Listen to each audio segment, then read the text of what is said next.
We're going to continue where we left off with our code from the last video, and what we're going to do is we're going to get rid of these delays between them. That was just something that we were experimenting with. We're going to have all three highs go on, and then we're going to have a delay. Then we're going to have all three off. So all our LEDs should be acting together now. And we're going to try playing around with what happens when we shrink this delay to maybe 100 milliseconds instead of 1,000. So now we're talking about a 1/10 of a second delay on these.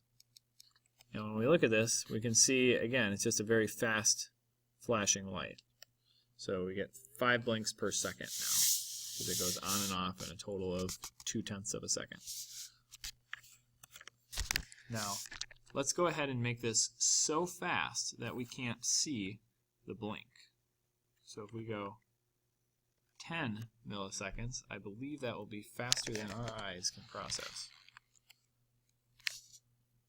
And when you look at that, it seems to be pretty steady on. You can see a tiny bit of flicker there on the camera.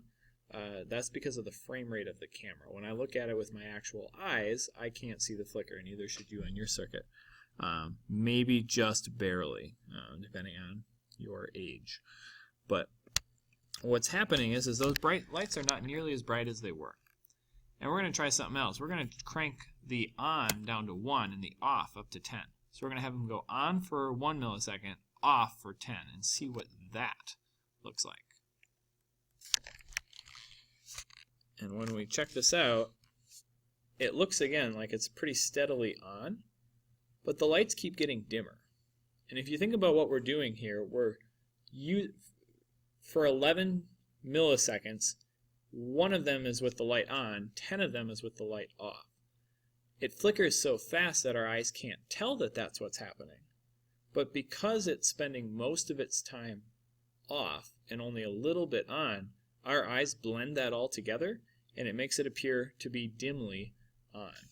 And that concept is going to be the basis of how we control RGB lights, because red, green, and blue at different mixtures can make different colors, meaning that if we have full on red but half on blue, mixed it with no green, for example, you would be able to make one color versus a different color with a different mixture. And you can have different percentages. It doesn't need to be half all the way or none. We can, in this case, we're 1/11 of each color right now.